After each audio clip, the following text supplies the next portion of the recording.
今月から秋の展示会シーズンが始まります。丹精込めて仕立てた盆栽の晴れ舞台です。デジタルカメラや高性能なカメラ機能を備えたスマートフォンの普及で、誰もが手軽に写真を撮れるようになりました。展示会場でもお気に入りの盆栽にカメラを向ける見学者の姿を多く見かけます。さて、撮った写真の仕上がりはどうでしょうか。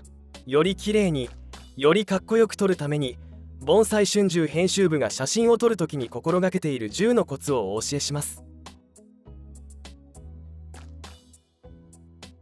日陰または曇りの日に撮る。直射日光が当たらない場所で撮影します。直射日光が当たると強い影が出てしまい、枝棚や幹の部分が暗くなってしまいます。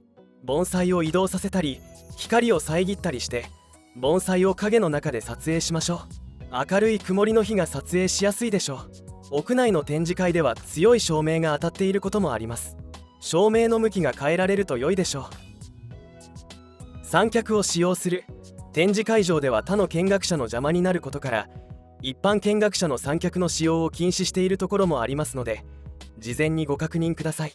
支部員の方が記録として撮影する場合や自宅で撮影する場合は三脚を使用しましょう。構図が決めやすく手ぶれもなくなります。スマートフォンを固定するグッズもあるので活用しましょう。盆栽写真を撮り始めた頃、うまくなりたければ三脚を使いなさいと教えられました。背景をシンプルにする。展示会場では盆栽の背後は壁やパーティションがあるのが一般的なので、写真は撮りやすいでしょう。自宅の棚などで盆栽の写真を撮る場合、背後に別の木があるなどごちゃごちゃしていると被写体となる盆栽が引き立ちません。建物の壁や無地の布、シンプルな板などを使用して背景をすっきりさせましょう。フラッシュは使わない。通常はフラッシュは使いません。ここでいうフラッシュとはカメラに内蔵されている正面に光を発するフラッシュです。これは経験している方も多いと思いますが、正面の一方向からフラッシュを当てると強い影が背面の壁にくっきり出て美しくありません。フラッシュは使わずに環境の光で撮った方が綺麗に見えます。あえてフラッシュを使う場合は、外付けのストロボを使用し、光を反射させたり和らげたりして優しい光を当てるようにします。木から離れてズームする。カメラには広角、標準、望遠といったレンズがあり、見え方が異なります。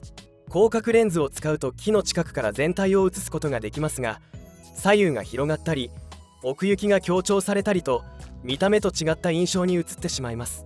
スマートフォンで普通に撮影すると広角レンズで撮影することになるので、やぼったく見えてしまうのはこのためです。盆栽から離れてズームして撮影すると見た目に近い印象で撮ることができます。デジタルカメラを使用している方は 50mm 以上のレンズで撮影できると良いでしょう。木の正面に立つ。ここからは構図についてです。三脚を構えてじっくり構図を決めましょう。まずは盆栽の正面に立ちます。鉢の中心です。展示会場では食の奥の足の見え方が均等になるように意識しています。吹き流し樹形など大きく左右に流れている木でも鉢の中心にカメラを置いています。枝先まで映そうとするとカメラを左右に振りたくなりますが、あまり振りすぎると歪むことがあるので、流れの反対は空間のままにしておいて後でトリミングしています。カメラの高さは立ち上がり付近。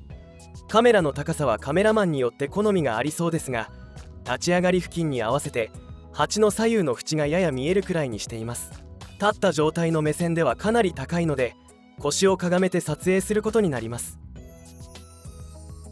樹幹、枝先まで画面に入れる。画面の中で樹幹や枝先が切れてしまわないように全体を写します。